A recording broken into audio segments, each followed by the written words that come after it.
So starch is a polysaccharide. So the two insoluble polysaccharides are cellulose and glycogen.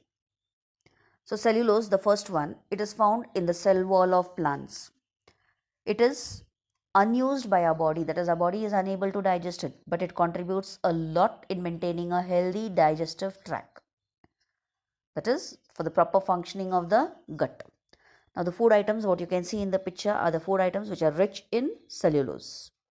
So it is very important to consume this in our food. It can be consumed raw or in the cooked form. Even in the cooked form the cellulose does not get cooked, it remains in the same state, and neither is it digested in our body. So you can consume this in the form of salads, in the form of green vegetables, or in the form of whole fruits, that is without peeling the skin, or even whole grains. Now let's see the role of roughage. The roughage is fibrous. It absorbs a lot of water and retains it, mainly in the digestive tract. The undigested matter is made bulky in the large intestine by absorption of water by the walls, and it also helps to keep the fecal matter very soft and prevents constipation. Then during easy elimination of waste, it helps in stimulating the muscle contraction, so the person does not have constipation problem throughout the day. Then glycogen. Glycogen is the form in which the carbohydrates are stored in animals. They are basically stored in the liver, and some muscles also help in storing the glycogen. The picture here helps you to understand which parts of the body store glycogen. It's mainly the liver, then the muscles which store glycogen, as well as the adipose tissue, that is the fat tissue which is present, as well as blood glucose. These all have glycogen stored in the body. But before going further, let us discuss about the importance of carbohydrates. So knowing so much about carbohydrates, we know that carbohydrates are the main source of energy, that is the source of fuel for all the organisms. Then carbohydrates, it's a storage of food. Starch and glycogen are stored by the plant and animal cells, that is the starch is stored by the plant cells and glycogen in the animal cells as a reserve food material. And then carbohydrates are essential for formation of some cellular structures, that is cellulose forms cell wall in plant cell and chitin forms the exoskeleton in arthropods. Structural components ribose and deoxyribose sugar are the structural components of RNA and DNA. So these are also sugars, but they form a very essential part of the RNA and DNA. Then roughage, essential as a fibrous material, that is the cellulose, which helps in cleaning the alimentary canal. Then heparin. Heparin, it is a polysaccharide and it acts as an anticoagulant, that is, does not allow the blood to clot inside the blood vessels. So these are some of the functions of carbohydrates. Now let us go to the next group, that is the fats or the lipids. Lipids are the compounds of carbon, hydrogen and oxygen like carbohydrates, but they contain very small quantity of oxygen in proportion to hydrogen. Animal fats are found in meat, milk, cheese, butter, eggs, etc. Plant fats occur in oils, example mustard oil, groundnut oil, sunflower oil or various other oils. Fats and oils are made up of fatty acids and glycerols. So fatty acids and glycerols are the simplest form of fats. Now these fats, 1 gram of fat on oxidation yields 9.4 kilocalories of energy, which is more than double the energy produced by equal amount of carbohydrates. For example, that is 1 gram of carbohydrate, it yields about 4.2 kilocalories of energy, whereas 1 gram of fat, it yields 9.4 kilocalories of energy. The functions of fats. The fats and oils are used as fuel to produce energy. They are an ideal material for the purpose of storage of food. Fats, they form the cushion-like structures around the brain, around the heart.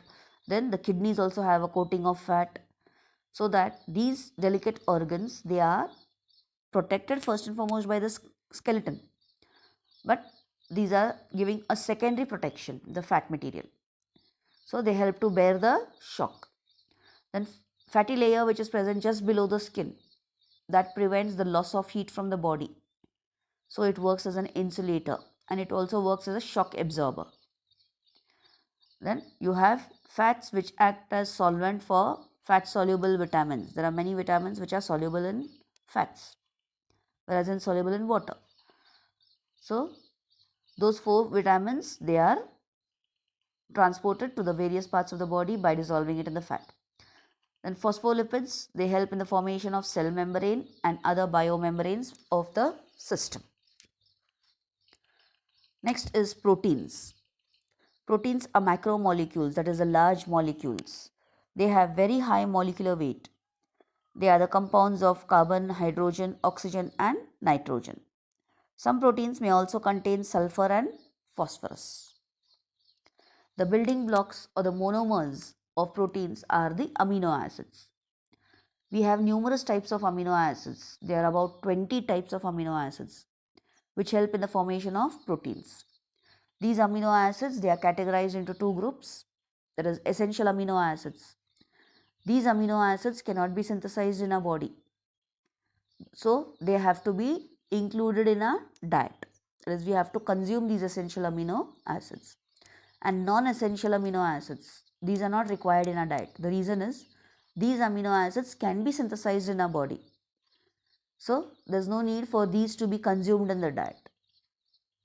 The food which are rich in proteins are fish, beans, pulses, meat, fat, eggs, milk, cheese, nuts, peas, etc. You can see these in the pictures. Okay, now let us come across the functions of proteins. These are the main body builders. Proteins provide chemical material for the growth, repair, replacement of worn tissues, and also in reproduction. The enzymes that act as biocatalysts are functional proteins. Then antibodies which protect the body against diseases are also made up of proteins. Some proteins help in the transportation, such as hemoglobin. Hemoglobin is a protein and it is present in the blood. The red color of blood is because of hemoglobin. So this hemoglobin, it helps in transport of respiratory gases. Oxygen from the lungs to various parts of the body and carbon dioxide from different parts of the body is brought back to the lungs. So this work is done by oxygen. Now, first and foremost, our body targets the carbohydrates for energy, that is to gain energy for oxidation of food.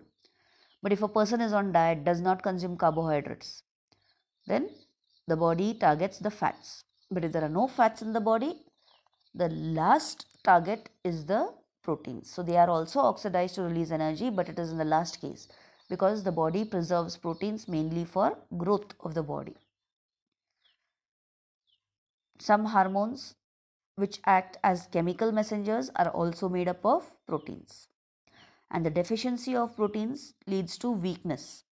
But a severe case of deficiency, when a person or a child does not consume sufficient quantity of proteins in the diet, that person can suffer from 2 major diseases.